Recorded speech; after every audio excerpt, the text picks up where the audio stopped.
Ok, je vais sortir un nouvel album. Mais avant, faut qu'on revoie les bases. Je vais faire une vidéo simple où je vais dire des trucs simples. Parce que vous êtes trop cons. Simple, basique. Bonjour à tous et à toutes, bienvenue sur la chaîne YouTube de Martin Eden. Et aujourd'hui on va parler du prolongement des conseils ouvriers, en parlant d'un courant du communisme assez peu connu finalement, mais qui a toute mon affection, sans pour autant le fétichiser, je suis bien entendu, j'entends déjà la critique de la valeur me dire que oui, c'est le fétichisme de... Oui, vous avez raison, je baisse je baisse, drapeau blanc, je baisse les bras, sans geste brusque, et effectivement c'est... L'ouvrier est une catégorie du capital, et donc effectivement un communisme de conseil aux ouvriers donc sera toujours du capitalisme dans sa version autogérée, on va dire ça comme ça. Donc à un moment donné, oui, je le sais tout ça, mais malgré tout, c'est un courant qui me tient beaucoup à cœur. Parler de conseils ouvriers aujourd'hui, c'est carrément punk. Donc on va en parler sans le fétichiser, sans mentir, sans démagogie, etc. De toute façon, c'est une lecture de simple basique qui est une lecture d'une fiche Wikipédia. Et la fiche Wikipédia, d'ailleurs, n'est pas forcément très flatteuse pour le communisme de conseil. Mais après, j'ai d'autres sources bibliographiques qui en parlent en termes beaucoup plus détaillés, beaucoup plus intéressants d'ailleurs, surtout, sans pour autant le glorifier, bien évidemment. On n'est pas là pour glorifier des trucs, quand même, restons raisonnables et critiques. Donc voilà, là par exemple, je vais lire, par exemple, il y a un encadré en orange dans la fiche Wikipédia du communisme de conseil, c'est certaines informations figurant dans cet article où cette section devrait être mieux liée aux sources mentionnées dans la section bibliographique, sources ou liens externes. Et aussi, il y a un carré rouge qui stipule: les informations de section entière de cet article sont étayées par un nombre insuffisant de références et de sources de qualité. Cette page en état actuel comporte un travail inédit ou des déclarations non vérifiées. Effectivement, c'est le communisme du conseil qui n'est pas très... Enfin, si, qui est connu dans certains cercles militants ou militantes, ou théoriques même d'ailleurs, mais d'un point de vue... la masse, on va dire ça comme ça, des gens non politisés, le communisme de conseil est assez... Voilà, il n'est pas du tout connu. Enfin, il n'est pas du tout connu, comme ne sont pas connus les conseils ouvriers, vu que effectivement les conseils ouvriers étant en lien direct avec le communisme de conseil. Donc voilà, et comme vous l'avez pu voir aussi, j'ai essayé de décorer beaucoup mieux la chaîne, avec une petite vidéo de quelques secondes en intro, et que je mettrai aussi à la fin, avec des mentions de vidéos, etc. Donc voilà, c'est même la bannière de la chaîne YouTube est beaucoup plus qualitative. Donc j'essaie de pimper, ça prend du temps, un temps assez conséquent pour quelques bricoles en plus, quelques petits trucs, franchement je suis choqué à quel point ça prend du temps. Donc là je me dis heureusement que je n'ai pas des vidéos très qui ne demandent pas un énorme montage, parce que mon dieu ça prendrait un temps infini.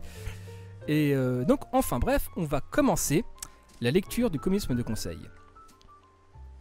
Commençons. Le communisme de conseil ou conseillisme est un courant marxiste anti-léniniste pour qui les conseils ouvriers doivent s'organiser en pouvoir insurrectionnel et diriger la société. Le terme marque l'opposition au communisme de parti et aux conceptions de Lénine pour qui seul le parti devait diriger la révolution et la société. Ce courant est parfois désigné par l'appellation communisme de gauche. Ce que j'ignorais. Voilà, communisme de gauche, bon, c'est comme dire l'autogestion de gauche, tu vois, la formulation est assez étrange, mais admettons, pourquoi pas. Ces références sont le luxembourgisme allemand, référence à Rosa Luxembourg, d'ailleurs, qui avait beaucoup théorisé sur la spontanéité révolutionnaire, mais on verra ça dans un autre épisode. Les conseils ouvriers, de paysans ou de communes pratiqués en Russie en 1905 et en 1917 lors de la révolution allemande, en 1918 et 1919, ce qu'on appelle aussi la révolution spartakiste, qu'on va parler aussi dans une autre vidéo, vous inquiétez pas, ou l'expérience des conseils ouvriers de Turin en 1919, ce que j'ignorais totalement, puis les conseils en Hongrie en 1956, etc. Déjà, vous pouvez aller dans la fiche Wikipédia et aller cliquer sur la révolution allemande et en Hongrie, etc. Voilà, même si c'est pas forcément des expériences très glorieuses, enfin voilà, c'est le communisme de conseil a un peu dégénéré, enfin bref, on va voir tout ça, on va voir un peu dans les conseils allemands, dans les conseils allemands et en Hongrie notamment, parce que je vais m'attarder un petit peu sur cette notion qui pour moi est extrêmement intéressante, mais qui n'est pas parfaite et qui peuvent vite se transformer en dérive aussi sur certains points, si on n'est pas attentif, enfin bref. Pour les conseillistes, les conseils ouvriers doivent être les seules structures organisant la société socialiste. Les conseils ouvriers sont une forme de démocratie directe. Le communisme de conseil se réclame d'une continuité du mouvement ouvrier. Outre la référence aux conseils ouvriers, les conseillistes se distinguent souvent par le rejet des syndicats, considérés comme des structures simplement réformistes, mais aussi par le refus de participer aux élections ou de soutenir les luttes de libération nationale. C'était une autre radicalité à l'époque, vous en conviendrez. Le communisme de conseil refuse parfois l'antifascisme en tant qu'alliance avec la bourgeoisie. Pour certains, l'antifascisme, en abandonnant la lutte des classes, ne fait que faire le jeu du fascisme. Seule la lutte des classes et la lutte contre le capitalisme peuvent permettre de combattre efficacement le fascisme. Alors d'un point de vue théorique, je suis très d'accord, mais d'un point de vue pratique, mon Dieu que c'est compliqué. Vous en conviendrez, je pense tous et toutes. La démocratie bourgeoise est à cet égard considérée comme une forme spécifique du capitalisme, pouvant se faire fascisme pour remettre en marche le processus capitaliste. Quant à l'URSS et aux différents pays dits communistes, tous ces régimes sont pour les communistes de conseil des capitalismes d'État. Ce qui est totalement vrai. Voire des fascismes rouges. Je pense que je mettrai en incrustation le livre de Volin sur justement l'appellation fascisme rouge. Alors, l'appellation fascisme rouge est une formulation provocatrice. Bien évidemment, il ne s'agit pas de faire du confusionnisme, mesdames et messieurs, camarades, chers braves gens. C'est pas une question de faire du confusionnisme, bien évidemment. Mais la formule est celle de Volin, et c'était une formule volontairement provocatrice, et lui maîtrisait la provocation, si vous voulez. Donc à un moment donné, fascisme rouge, c'est une formule provocante. Mais encore faut-il maîtriser, quelque part, cette provocation en termes de culture. Enfin bref. Les conseillistes considèrent parfois la révolution d'octobre comme une révolution bourgeoise ou simplement un coup d'État. Ce qui est vrai. Ce qui est vrai, effectivement. C'est un petit peu brusque, mais c'est pas dénué d'arguments, cette affirmation. Le communisme de conseil s'oppose au concept léniniste tel que le parti révolutionnaire s'affirmant d'avant-garde et le centralisme démocratique, accusé d'être un centralisme bureaucratique. Les partisans du concept se réclament du mouvement ouvrier et de son histoire, et se caractérise par un rejet du parlementarisme et du nationalisme. Je vous l'ai dit, c'était une autre époque et c'est autrement plus radical qu'aujourd'hui. Ils affirment que les conseils ouvriers surgissant dans les usines constituent une forme politique entre guillemets naturelle de démocratie à la base. Alors, je me méfie beaucoup du terme naturel, mais bon, je reste méfiant sur le terme naturel, mais bon, dans ce cadre-là, je vais pas dire que j'accepte, mais je peux le comprendre autrement d'une manière un peu plus saine. Un peu moins essentialiste, on va dire ça comme ça, ou naturaliste. Enfin bref, on va continuer. Le communisme de conseil en Allemagne et aux Pays-Bas. Cette section ne cite pas suffisamment de sources. Oui, bon, ok. Ceux qui vont gueuler sur les sources, sur la qualité de l'article en elle-même, je l'ai dit dès l'introduction. Je vois votre commentaire. En octobre 1919, l'aile gauche est exclue du Parti communiste d'Allemagne, le KPD, au congrès d'Heidelberg. Elle fonde alors un nouveau parti communiste le 4 avril 1920, le KPD. Parti communiste ouvrier d'Allemagne. Le 14 février 1920, les comités ouvriers se rassemblent dans l'Union générale des travailleurs d'Allemagne, AAUD. En 1921, l'AAUD regroupe 200 000 travailleurs. Dans l'année qui suit, l'AAUD perd la quasi-totalité de ses effectifs. Début 1921, Béla Kun, envoyé de l'Internationale communiste, obtient l'accord du KPD pour participer à l'Action de mars, une grève générale insurrectionnelle organisée par le Parti communiste d'Allemagne sur l'instruction du Comintern. Des militants du KPD, comme Max Holzer et Karl Battner, s'illustrent dans des combats. Alors, pour les blazes allemands, c'est soit ça, soit je fais un accent raciste au possible. Hein. Vous me pardonnerez. Alors, dans les combats de rue très durs durant cette tentative de soulèvement qui débouche sur un échec total. La stratégie gauchiste menée en Allemagne est condamnée par Lénine lors du congrès du Comintern en juin de la même année. Le KPD rompt avec la Troisième Internationale en juillet. En 1922, une partie du KPD crée l'Internationale communiste ouvrière qui rassemble quelques organisations proches, dont celle du Parti communiste ouvrier de Hollande. En 1927, des communistes de conseil néerlandais fondent le groupe de communistes internationaux, le GIC. En 1931, l'AAUD prend le nom d'Union communiste ouvrière d'Allemagne, le CODE. Alors, l'AUD devient le CODE, pour ceux qui suivent.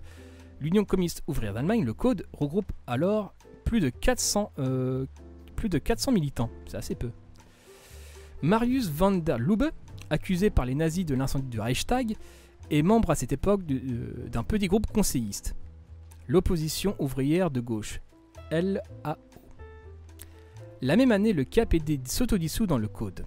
Marius van der Lubbe est condamné à mort. Il est exécuté le 10 janvier 1934. Le Code disparaît quelques mois plus tard, les militants se dispersant alors une série de groupuscules.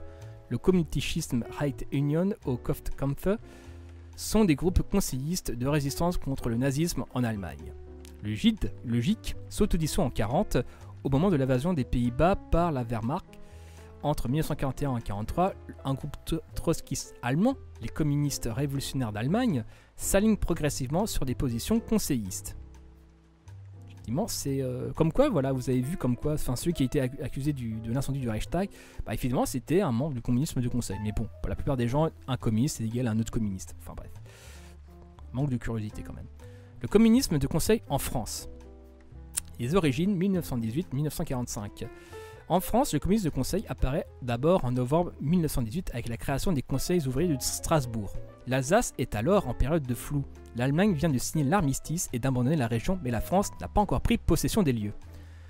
Le premier groupe conseilliste est créé en mai 1919 sous le nom de Parti communiste français, PCF. Privé de joke. Ce petit groupe n'a rien à voir avec le PCF de la 3e internationale. Il n'est pas reconnu par l'Union soviétique, ce qui en soi est un bon point. À Paris, le PCF de 1919, principalement animé par Raymond Perrica, s'organise en soviet d'arrondissement. Le PCF de 1919 regroupe aussi bien des marxistes que des anarchistes. Référence nécessaire entre guillemets. Il publie un journal hebdomadaire tiré à 20 000 exemplaires, l'International. Le PCF de 1919 ne dure que quelques mois et disparaît dès lors le mois de décembre. En avril 1920, les marxismes du PCF de 1919 créent un second PCF, tout aussi éphémère, et qui devra disparaître au mois de décembre au moment de la création de la section française de la 3e internationale, le SFIC, qui devient plus tard le PCF en 1943, le PCF tel qu'on le connaît. En 1929, un groupe bordiguiste français, Réveil communiste, s'aligne sur des positions conseillistes. Une quinzaine de conseillistes se rassemblent au mois d'août sous le nom de groupe ouvrier communiste, le GOC. Le GOC publie l'ouvrier communiste. Le GOC disparaît en 1931. André Prudomo, Dory Prudomo et Jean Dautry, qui rompt avec le GOC, publient successivement Spartacus en 1931 et Correspondance internationale ouvrière à Nîmes entre septembre 1932 et mai 1933. Ouais, une petite note aussi, oh, le PCF aussi, ça existait au du temps de Maurice. Maurice Thorez, c'est les années 20, avec Jacques Doriot. Faudrait que je fasse une lecture aussi sur l'histoire du PCF en France. Parce qu'entre guillemets, il y a des noms équivalents, donc à mon avis, c'est peut-être un peu le bordel, effectivement. En 1933, sur l'initiative d'un groupe local de la banlieue ouest de Paris, une conférence d'unification d'une douzaine de groupes d'opposants communistes et d'individus sont organisés, aboutissant à une unification partielle. Quelques mois après, l'Union communiste, l'UC, naît d'une scission moitié-moitié, dans la Ligue trotskiste qui avait participé à la conférence mais était restée indépendante. L'UC publie en novembre 1933 le numéro 1 de son journal L'International. Sitôt né, en décembre 1933, l'Union communiste fusionne avec l'organisation issue de la conférence d'unification. Après cette fusion, l'UC évolue rapidement vers le communisme de conseil, absorbant le seul petit groupe se réclamant alors de ce courant, autour de Bayard. L'UC recueille par alors une partie notable des bordiguistes, italiens pour la plupart, parisiens. En 1939, avant sa dissolution, l'UC rejoint la position d'Otan Paokek ou du KAPD, conservant le mot parti tout en rejetant la conception léniniste d'un parti dirigeant. Mais un jour, on fera un épisode sur Otan Paokek, voilà, très intéressant d'ailleurs. Certains conseillistes français participent en 1941 à la création du groupe révolutionnaire prolétarien avec des anarchistes et des militants trotskistes. Un groupe conseilliste lié au RKD allemand est créé en France en 1944, l'organisation communisme révolutionnaire. L'après-guerre, de 1945 à 1967. En octobre 1945, des contacts se rétablissent pilotés en particulier par Jean Latérade, ex-Union communiste, devant l'impossibilité de reconstituer l'UC. Quelques anciens membres de l'UC commencent des pourparlers avec les bordiguistes qui publient l'Étincelle. Ils finissent par intégrer, malgré son léninisme persistant, cette faction française de la gauche communiste internationale, animée par Suzanne Foot et Albert Fega, dont le journal L'Internationaliste a remplacé l'Étincelle. Henri Chazet, ex-UC, est chargé de la correspondance internationale de cette organisation. la FFGCI cesse d'exister en 51, la plupart des militants rejoignant Socialisme ou Barbarie. C'est Socialisme ou Barbarie, très gros magazine d'ailleurs, on va en reparler un de ces quatre aussi, très intéressant. En dehors de ces contacts entre militants ultra-gauche d'avant-guerre, c'est la 4e internationale trotskiste que sortent une bonne partie des militants des années 60. C'est d'abord après la guerre le groupe Fomento Obrero Revolucionario, issu de la section espagnole de la 4e internationale, bolchevique-léniniste, à ne pas confondre avec le POUM qui ne fut jamais reconnu par Trotsky, qui s'était illustré durant la guerre civile par son soutien au nom des amis de Durruti aux insurgés de mai 1937. Le groupe a eu une certaine influence sur la France, surtout grâce à la présence au sein de son poète Benjamin Péret. Je ne connais pas du tout d'ailleurs. Après la disparition de l'OCR en 1947, le communisme de conseil réapparaît en 1948 autour de certains membres de la revue Socialisme ou Barbarie. On va parler de cette revue parce qu'elle est assez importante quand même, entre les années 50 et les années 60, essentielle, qui rompt alors à son tour avec le trotskisme en quittant le Parti communiste international.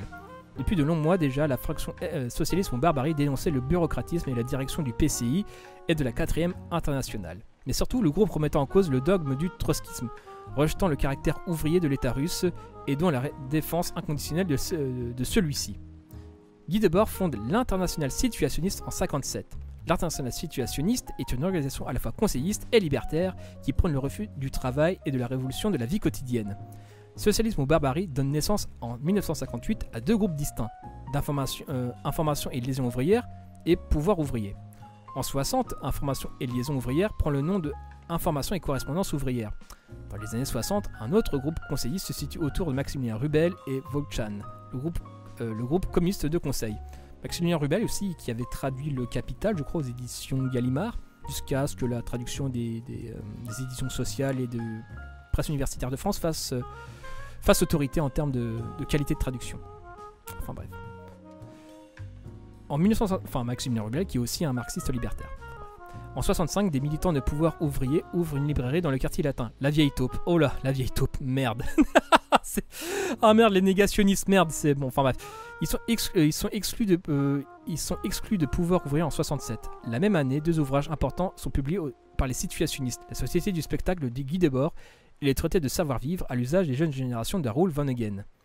C'est ainsi en 67 que Socialisme ou Barbarie disparaît. Des anciens militants de Socialisme ou Barbarie créent alors une éphémère communisme ou Barbarie qui ne dure que quelques mois et s'autodissout à la veille de mai 68. Et je parlerai d'un autre jour de mai 68. Billy, tu as bien compris. Je tourne autour, mais je prends mon temps. Depuis 1968, entre 1968 et 1975. En mai 68, la plupart des groupes mentionnés précédemment ont disparu ou sont en voie de disparition. Différents éléments radicaux seront cependant actifs, en particulier au comité d'action travailleurs étudiants installé à la faculté de Sancier. Il s'agit particulièrement d'éléments autour de la vieille taupe. C'est pas très bon signe. Du GLAT, groupe de liaison pour l'action des travailleurs, et des cahiers de mai. Dans les années qui suivent, surgiront des groupes circulamment de l'ultra-gauche, sans lien direct avec les anciens groupes. Le terme conseilliste sera principalement, mais pas exclusivement, utilisé par les groupes inspirés par les situationnistes. Cette floraison ne met pas un terme au courant historique de la gauche conseil germano-hollandaise, dont les écrits et théories sont progressivement redécouverts par une partie des groupes issus de mai 68. Globalement, beaucoup de groupes conseillistes, nés peu de temps après 68, auront une expérience éphémère qui se limitera à une unique publication, journal ou brochure. Durant cette période, une partie de ces groupes participèrent à Information Correspondance ouvrière, qui devient une sorte de fourre-tout de l'ultra-gauche. Une collaboration s'établit par ailleurs entre ICO et certains éléments du mouvement du 22 mai, qui était proche du groupe anarchiste Noir et Rouge. Ceci amène à des affrontements avec des éléments du groupe des Enragés qui assistaient aux réunions d'ICO, débouchant sur le rejet des Enragés. Fin 1910, Révolution internationale, le cahier du communisme de conseil et l'organisation conseilliste de Clermont-Ferrand quittent l'ICO pour se constituer un regroupement. Si la plateforme d'unification publiée en 1972 ne fait pas référence à la nécessité d'un parti révolutionnaire, ce concept sera réintroduit progressivement dans le regroupement. Celui-ci évoluera vers une intégration dans la révolution internationale des deux autres groupes, qui conduira en 1974 au départ des principaux animateurs de ces deux groupes. Beaucoup de brassage de vent quand même. C'est parmi. En même temps, on est 10, donc à un moment donné, on essaie de compenser si vous voulez. On essaie de compenser. Pouvoir ouvrier finit par s'autodissoudre à son tour en 69. Certains militants issus du pouvoir ouvrier se regroupent dans l'année suivante autour du bulletin La Voix, avant de créer en 71 le groupe marxiste pour le pouvoir des conseils des travailleurs, qui deviendra la gauche marxiste contre l'avis des vieux pouvoirs ouvriers qui ne voyaient pas l'intérêt de créer une nouvelle organisation. La Vieille Taupe et l'Internationale situationniste s'autodissolvent en 72. La Vieille Taupe crée une nouvelle organisation, le mouvement communiste. Aussi la Vieille Taupe, pourquoi je tique sur la Vieille Taupe? Parce que la Vieille Taupe, c'est en fait, c'était la Vieille Taupe et je sais plus son leader, entre guillemets son chef, ou son leader, je sais plus comment il s'appelle, Guillaume, je sais plus, Pierre Guillaume, je crois que c'est ça, je sais plus un nom dans le genre là. En fait, c'était le best bro de Forisson. Chez les négationnistes, et la Vieille Taupe est associée au négationnisme, en tout cas comme étant un soutien libertaire au négationnisme. C'est pour ça que je râle beaucoup sur la vieille Taupe en fait. La Vieille Taupe et l'Internationale situationniste se divisent en 72. La Vieille Taupe crée une nouvelle organisation, le mouvement communisme. La même année, le GMPCT prend le nom de Gauche marxiste et publie le journal Lutte continue. Membres dirigeants Marcus, Serge Coisson, Pierre Jury, Jean-Pierre Hébert. Information et correspondance ouvrière et la gauche marxiste s'autodissolvent en 73. Beaucoup de dissolutions. Le mouvement communiste disparaît à son tour en 74. En 75, des anciens militants de Information et correspondance ouvrière participent à la création du réseau Échange et Mouvement. Attends, la page a sauté. Échange et Mouvement et Internet. Arrête de sauter. Échange et Mouvement, c'est là. Ah, ça, sauve mes mouvements. Merci. L'Organisation des jeunes travailleurs révolutionnaires, OJTR, avait été constituée par une poignée de jeunes travailleurs du PCU lors de l'été 70, en tant qu'organisation des masses de ce parti en direction des jeunes travailleurs. Cette organisation entrera rapidement en crise et une partie de ses membres sera influencée par l'ultra-gauche et le situationnisme. Ceux-ci seront à l'origine de la publication du texte « Le militantisme, stade suprême de l'aliénation ». En plus, une brochure plutôt de référence. En 72, dans la perspective de dissoudre l'OJTR. En 75-76, l'ex-OJTR publie Un monde sans argent, le communisme. L'auteur de ce texte, Dominique Blanc, animera ensuite King Kong International, qui changera de nom au deuxième numéro pour devenir La Guerre sociale. Le groupe pour une intervention communiste se constitue fin 73 sur des oppositions proches de la gauche allemande et une analyse de la société capitaliste se rattachant à celle de Rosa Luxembourg. En 1974, à son autodissolution en 82, il publiera 32 numéros de la revue Jeune Taupe ainsi qu'un nombre important de brochures, tracts, affiches. En 81, une scission prend forme la volonté communisme, publiant le journal Révolution sociale, numéro 1 parti en 81. Après la dissolution du groupe, la majorité de celui-ci forme l'Insécurité sociale, groupe et publication numéro 0 paru en 82. Il y a beaucoup de dissolutions quand même, je trouve. Après, bon, on est de gauche, après, on aime bien les scissions, voilà. Enfin, il y a une vanne, c'est que font deux anarchistes. Bon, ça marche aussi avec les trotskistes, on se calme. Que font deux anarchistes qui se croisent? Un collectif, que font trois anarchistes? Une scission. Enfin bref.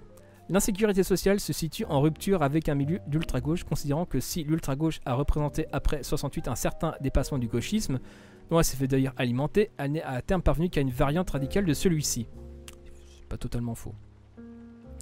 Durant l'année 74, une tendance particulièrement présente à Bordeaux se constitue à l'intérieur de l'organisation trotskiste Lutte ouvrière à partir de la critique de la caractérisation de l'État russe comme État ouvrier. Il aura fallu du temps quand même.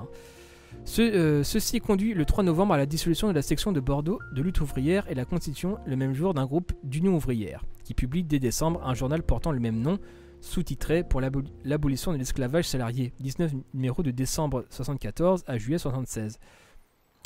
Il y a pas mal, le truc le journal, la publication, le média, c'est vachement un truc de gauche en fait. Je me suis rendu compte aussi quand je lisais des trucs.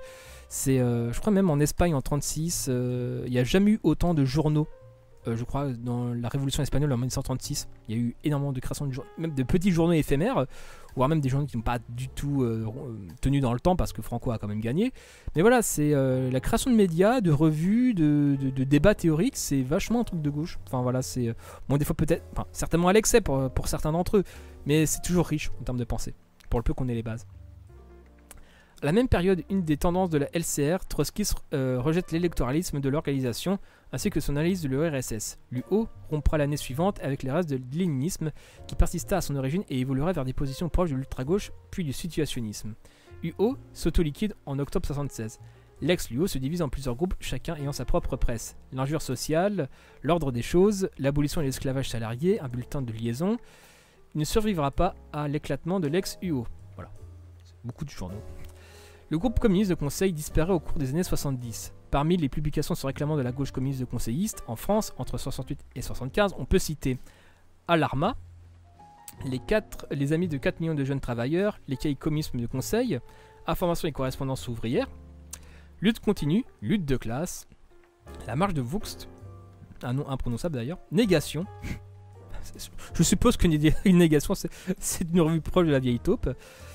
Pour le pouvoir international des conseils ouvriers, pour une critique révolutionnaire, voilà, pour une organisation conseilliste, révolution internationale. Voilà. Je pense que c'est... Enfin, si je devais conseiller un livre sur ça, c'est Socialisme ou Barbarie. Je mettrais dans la description aussi, sur le livre d'Anton, des sectaires sur les conseils ouvriers, et qui est extrêmement qualitatif, etc. Voilà, je vais mettre tout dans la description, le livre aussi de Volin sur le fascisme rouge, enfin là, je mettrai tout ça dans la description, c'est très riche, c'est très intéressant, pour le peu qu'on s'y intéresse vraiment un petit peu, et pas se contenter d'inculture à un moment donné. La critique de l'extrême gauche n'est pas comme la critique de l'extrême droite, à un moment donné, il faut avoir un minimum de bagage culturel et historique si tu veux, donc à un moment donné, c'est des sujets extrêmement intéressants. Et si tu veux aussi une critique honnête de l'URSS, faut la trouver chez les anarchistes, ou chez les marxistes non orthodoxes. Voilà. Depuis 1975, de 86 à 94, le comité des mal logés met en pratique ses luttes, ses occupations d'immeubles HLM et son organisation interne les principes du communisme de conseil. Il fédéra plusieurs dizaines d'immeubles en lutte et regroupa jusqu'à 500 mal logés de toutes origines géographiques à Paris, banlieue de 86 à 94. Son organisation était de type conseilliste, toutes les décisions étaient prises en assemblée générale avec le refus de délégation de représentativité. Ses membres sur leur lieu de travail, majoritairement dans les entreprises de nettoyage, comme Atec par exemple, se fédéraient à la CNT. Une dizaine de ces militants s'est réunie pour rédiger une brochure de bilan de cette expérience lorsque scission et dissolution se faisaient quasiment plus de doute tant les forces politiciennes de la gauche de gouvernement s'étaient liguées contre les membres du comité pour obtenir la dislocation. Apparemment il y a une source, bon je le mettrai dans la description, ça mange pas de pain. Parmi les revues d'ultra-gauche publiées en France après 1975, on peut citer Jeune Taupe, L'insécurité sociale, King Kong International, Autonomie ouvrière pour l'abolition du salariat, suivi de Bulletin critique, Théorie communiste, Temps critique, L'Assommoir, Le Frondeur, Le Brise-Glace, L'Oiseau Tempête, Spartacus, et voilà. Dans les années 1980 est marqué par l'établissement de rapports détendus ou de confiance entre différents groupes, y compris certains groupes anarchistes, qui se sont rapprochés du communisme de conseil. Par exemple, un tract du mois de mars 1980, derrière le chantage à la Troisième Guerre mondiale, le renforcement de l'exploitation capitaliste. Réunis cercle marxiste de Rouen, groupe commune de Kronstadt de la Fédération anarchiste, un groupe de l'organisation communiste libertaire, groupe de travailleurs pour l'autonomie ouvrière, l'Action communiste, le Frondeur, pour une intervention communiste, ainsi que 2 groupes étrangers, etc. etc. À un moment donné, la liste des groupes est quand même assez longue. En 1994, un bar d'ultra-gauche a été ouvert à Paris. La Bonne Descente, d'abord à Clichy, puis transféré dans le 19e arrondissement en 1995. La Bonne Descente a fermé en 1997. Et aussi, il y a la boulangerie à la Conquête du Pain. Voilà, je dis ça, voilà. Je crois que c'est du côté de Créteil, si je dis pas de bêtises. Voilà, si vous voulez vraiment une boulangerie libertaire, bien que sur les faits c'est plutôt libertarien, enfin bref. Enfin, voilà, sans faire offense aux camarades, bien entendu. À un moment donné, si vous êtes à Paris, en région parisienne, allez faire un tour à la boulangerie La Conquête du Pain. C'est une boulangerie libertaire, voilà. Allez-y, j'allais dire, ça mange pas de pain. Et le jeu de mots pourri. Dans les années 2010, le réseau Échange et Mouvement, issu de formation et correspondance ouvrière, continue à publier depuis 1975 la revue Échange et Mouvement et le bulletin Dans le monde en classe en lutte. On arrive à... il y a quand même encore pas mal de textes. Hein. Les situationnistes. L'Internationale situationniste est fondée en 1957 à la conférence de Cosio d'Arossia par des individus venant de plusieurs groupes artistiques d'avant-garde. L'Internationale lettriste, le Mouvement international pour un boson imaginiste, le Comité psychogéographique de Londres, en 1962, voit la scission entre artistes et révolutionnaires, l'exclusion des premiers, même si de nombreux artistes restent dans l'IS, comme l'écrivain cinéaste Guy Debord. Dans les années qui précèdent 68, l'IS développe une position très marxiste, très marxiste d'un parti théorique représentant le plus haut de conscience révolutionnaire. En 68, l'IS s'élargit au travers des comités d'enragés situationnistes puis au Conseil pour le maintien des occupations. Après son autodissolution en 72, un certain nombre de groupes et de publications plus ou moins situationnistes ou post-situationnistes sont apparus. Parmi les groupes issus du CMMDO, le seul à avoir dépassé le stade de la déclaration de principe semble être le groupe révolutionnaire conseilliste d'agitation, formé par Alain Chevalier, exclu du IS en octobre 69, François Lécuyer, Jacques Leglou, Jean-François Rançon, publiant entre autres 2 numéros d'une éphémère revue intitulée pour l'organisation conseilliste. Plus récemment, l'influence ou l'écho des théories situationnistes se retrouve dans une série de publications. L'Assommoir, le Fossoyeur du Vieux Monde, les Fossoyeurs du Vieux Monde, l'Encyclopédie des Nuisances, le Jeu révolutionnaire, l'Achèvement. Les principaux théoriciens de l'US ont continué à écrire des essais, puis poursuivant d'une certaine façon dans la même lignée, notamment Guy Debord et Raoul Vonnegut. Alors Guy Debord aussi, une mention spéciale. Guy Debord, dans ses chroniques, n'est pas exempt d'éructations racistes. C'est tout Guy Debord qu'il était, toute la société du spectacle, au-delà de son aspect extrêmement jargonnant, extrêmement branlette intellectuelle, faut se l'avouer. Mais ce qu'il y a de dire à l'intérieur, pour le peu qu'on prenne le temps de déchiffrer, c'est quoi? C'est pas une mince affaire, croyez-moi. Ça reste quand même extrêmement intéressant. Mais après, effectivement, on est face à des drama queen théoriciens. Donc à un moment donné, Guy Debord, c'est pas, si tu veux, Jean-René avec son BEP transport qui va réussir à lire la société du spectacle. Il va lire un paragraphe, il va rien biter au tableau, si tu veux. Et bon, après ça pose la question d'un certain niveau théorique, faut un vocabulaire spécifique, etc., de spécialistes, etc. Donc à un moment donné, c'est pas une question de ça aussi. Mais quand même, malgré tout, il dégage de ce livre, la société du spectacle, et de Guy Debord, une espèce d'élitisme, de jargonnant qui peut rebuter énormément de monde, dont moi le premier. Mais pour le peu, faut être un peu maso pour persister avec Guy Debord. Enfin bref, tout ça pour dire que malgré tout l'apport révolutionnaire de Guy Debord et des situationnistes, et qui ne se résume pas genre, comme dirait la Minute Rouge, les situationnistes, c'est aussi profond qu'une chanson de trio. Non, c'est infiniment plus profond que ça, quand même, respectez Guy Debord un minimum. Et qui d'ailleurs, Guy Debord a été repris a été repris bien plus tard par la critique de la valeur. Je crois même Ansel Japp avait écrit un bouquin sur lui, sur Guy Debord, que je crois que Guy Debord avait plus ou moins validé, même clairement validé d'ailleurs. Voilà, tout ça pour dire aussi que Guy Debord n'est pas exempt dans les années 80, je crois, de paroles racistes ou de positions racistes. Donc voilà, prenez beaucoup de précautions. C'est pas parce que c'est issu de l'ultra-gauche, etc. C'est forcément très bien. Le temps a des effets assez pervers sur nous autres. Et donc il s'agit quand même de mettre en garde. Voilà, trigger warning off. Le conseillisme dans les autres pays, les États-Unis. Dans les années 30, Paul Matic a immigré aux États-Unis où il publie International Council Correspondence, auquel succède Living Marxism en 1938 et New Essay en 1942. Dans les années 70, Paul Matic Jr. continuera d'animer la revue Root and Branch, un autre groupe publié à San Francisco, No and After, dans la même période.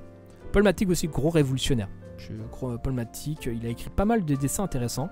Donc on en parlera un autre jour de Paul Matic, mais c'est très très très intéressant. Canada. Dans les années 70, édité à Toronto, une revue proche du communisme de conseil, The Red Menace. En Chine. À partir de 1967, paraît à Hong Kong la publication Minusuite en anglais, dans laquelle on retrouve principalement des contributions d'ex-gardes rouges réfugiés à Hong Kong. Ces écrits peuvent se rattacher autant au communisme de conseil qu'au communisme libertaire, tout en étant avant tout le produit de l'expérience de ses rédacteurs. Le titre Minusuite signifiant 8 avant 1984, référence à George Orwell, et sera donc dans les années suivantes de Minus 7, Minus 6, en dehors de la publication régulière de la revue. Ce groupe publie un ouvrage, La Révolution est morte, vive la Révolution, consacré à une analyse critique de la révolution culturelle. Je ne sais pas si ce livre est en français. Enfin bref. Excusez-moi, je baille. Grande-Bretagne. En 1960, une scission du groupe Trotsky's Socialist Labour of League Form Socialist Raffined, qui publie 5 numéros du journal Agitor à Londres. À partir du 6e numéro, le journal du groupe prenne le nom de Solidarity. Ce groupe était très influencé par socialisme ou barbarie, et particulièrement par Paul Cardan, Cornelius Castoriadis. Putain, il a un nom de chiotte. Cornelius Castoriadis, voilà. Au travers des traductions libres de Chris et anciens archéo-marxistes, comme Castoriadis. J'horreur de son blaze. C'est un très bon théoricien, mais j'horreur de son blaze. En tout cas prononcé. Au début des années 80, l'appartenance à Solidarity repose sur l'adhésion du texte Oh, allez voir sur Wikipédia, faites pas chier. Son journal Solidarity for Social Revolution sera un des initiateurs du réseau qui publie aujourd'hui Échange et Mouvement. Voilà, c'est des prénoms imprononçables, des noms à rallonge, c'est vraiment les spécialistes des noms à rallonge. En 78, deux groupes partageant une même boîte postale se constituent sur l'ombre. Le collectif Authority publiant la revue du même nom et le groupe collectif Constant Kids se réclamant de l'autonomie ouvrière. Les deux groupes sont issus de ruptures de mouvements anarchistes. Des membres de ces groupes participèrent également à la librairie Rising Free, se caractérisant par son refus de diffuser des journaux gauchistes. Authority et Constant Kids sont les éditeurs en anglais de l'International Discussion Bulletin. Ouais. En Espagne, en 71, à Barcelone, une brochure signée 1000 appelle au boycott des élections syndicales. La presse et la police veulent absolument une signature, interprète 1000, comme Moviente Ibérico de Liberación. Voilà, c'est accent totalement raciste. Pour financer les activités de publication de caisse de solidarité. Le MIL va pratiquer l'expropriation. Les éditions Maillot, en 1937, créent le mouvement 73, publient des textes Camillo Beneri. Le conseil ouvrier d'Anton Porroquet, encore lui d'ailleurs, de la misère en milieu étudiant, célèbre brochure de l'international situationniste, en septembre 1973, plusieurs militants sont arrêtés, dont Salvatore Puig Antich, qui sera garrotté le 2 mars. Garrotté, je ne sais pas du tout ce que ça veut dire, mais à mon avis, c'est pas un truc cool. En mai 1977, le Movimiento de Liberación Comunista se constitua au travers de l'unification de plusieurs petits groupes en évolution vis-à-vis du gauchisme. Germania Socialista, etc. Il publiera pendant quelques temps une revue mensuelle, Lucha Obrera. Ils adorent publier les revues. À chaque fois, je constate que je le fais. Deux autres revues pour l'autonomie ouvrière sont publiées à Madrid dans la même période. Emancipación de Tolia de Platicia. Mon Dieu, c'est ce racisme vulgaire. Après la dissolution du machin, des militants des deux groupes se retrouvèrent dans les conventions for Autonomia Obrera avec des individus issus de la CNT. Un groupe de travailleurs de Vigo, en Galice, signe l'autonomie prolétarienne, publie plusieurs tracts dénonçant partis et syndicats se réclamant des assemblées ouvrières. La revue El Topo Avisor, issue de l'anarchisme et critique vis-à-vis de la CNT, est publiée avec une adresse à Barcelone et une à Paris. Internationalisme oblige. En mars-avril 1979, paraît à Barcelone le premier numéro d'une revue bimensuelle pour l'autonomie ouvrière, Putain, cet accent. D'après le surnom de Francisco Coro Cruz, une des victimes de la répression de janvier 1933 contre un groupe de paysans de Casa Viejas ayant proclamé le communisme libertaire. Un jour, on parlera de l'Espagne libertaire de 1936, promis. Mon Dieu, cette fiche qui n'en finit plus. Grèce, au début des années 80, un groupe militant anarchiste grec influencé par le situationnisme résidant en Grande-Bretagne, Manchester, Leeds, et qui étudie la revue Torigma, se rapproche du communisme de conseil, débat avec Constant Kids, etc. Italie. Les années de plomb, tout ça. On parlera des années de plomb, je crois. Le cinéma et politique avait fait un super taf dessus d'ailleurs. Le groupe CCRAP, Centre communiste de recherche pour l'autonomie prolétarienne, se constitue au début des années 70 pour une tâche de maintenir un travail d'information et de réflexion sur les luttes ouvrières et la crise capitaliste dans le contexte italien. À partir de 1977, il publie un titre à rallonge. À l'intérieur de ce que l'on nomme à l'époque en Italie zone de l'autonomie, la tendance du CCRAP, qui privilégie l'organisation indépendante des travailleurs contre le pouvoir capitaliste, est minoritaire par rapport aux groupes paramilitaires issus de groupes léninistes en décomposition, malheureusement favorable à une action terroriste putschiste. Le CCRAP regroupa des groupes à Milan, Naples et Florence. Plusieurs autres revenus et bulletins paraissent également en Italie à la fin des années 70. Primo Maggio, Maxia Filo Rosso. Enfin bref, toujours à la fin des années 70 paraît la revue Dissenso Est-Ouest se réclamant de l'autonomie ouvrière. Celle-ci reproduisait le son numéro 3, un article d'un Collectivo Prematero Autonomo. Mon Dieu, j'ai pas d'accent. Terrorisme et parti organisation autonome du prolétariat. À propos des brigades rouges et de leurs activités diamétralement opposées à celles de l'autonomie ouvrière. On est presque à la fin, je vous rassure. Portugal, après le coup d'État le 25 avril 1974, un certain nombre de groupes s'inspirant à des degrés très divers du communisme de conseil constituent ou se réactivent au Portugal. Voilà. Suède, une revue proche du communisme de conseil paraît dans les années 70. Un autre groupe existe à la même époque à Stockholm. À la fin des années 70, ces deux groupes participèrent avec d'autres groupes scandinaves à des conférences de communisme international. Ce courant publia alors publie encore aujourd'hui de nombreuses revues dans différents pays, comme Afboden en Angleterre, Perspective Internationaliste en Belgique. Brésil. Un collectif appelé Mouvement Conseilliste, devenu Mouvement Autogestionnaire, se réclame du communisme de conseil et maintient les références à cette tendance comme principale source d'inspiration, mais pose la nécessité d'une mise à jour d'un développement théorique, préférant utiliser le vocabulaire autogestionnaire, une expression du courant marxiste. Son principal théoricien est le sociologue Nildo Viana, auteur du manifeste autogestionnaire. On va finir sur les personnalités.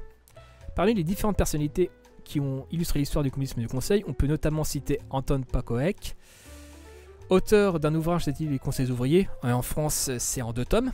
Je le mettrai dans la description, ne vous inquiétez pas.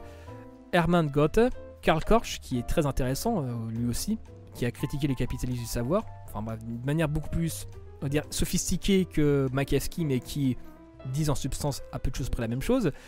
Maximilien Rubel, auteur Rubel qui est intéressant, mais bon, il y a d'autres trucs à lui reprocher, mais il reste quand même quelqu'un de très respectable. Otto Rühle, qui est très intéressant aussi. Paul Matic, Henri Chazet, Benjamin Perret, Henri Simon, lui aussi très intéressant. Cornelius Castoriadis, Claude Lefort, voilà. Et Hannah Arendt défend le système des conseils contre le système des partis, sans pour autant être considérée comme partisane du communisme de conseil.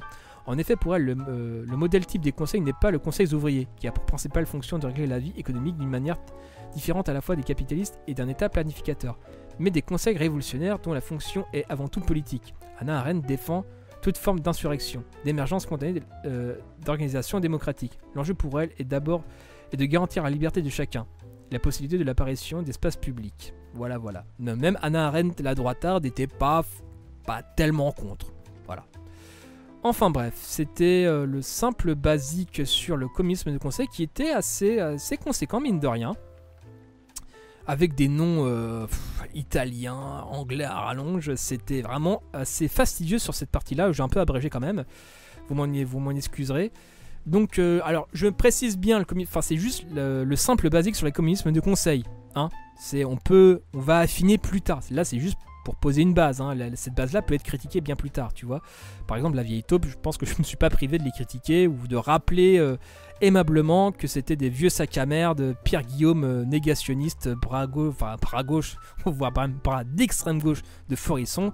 Voilà, c'est même le frère de Daniel Cohn-Bendit avait soutenu Forisson, en disant oui, moi aussi j'ai un doute, etc. Enfin bref, des sacs à merde, effectivement. Ils auraient pris le temps de se renseigner, ils auraient vu que le truc était un peu daubé du cul. Donc enfin bref, c'était Martin Eden en direct du Goulag, bisous à vous.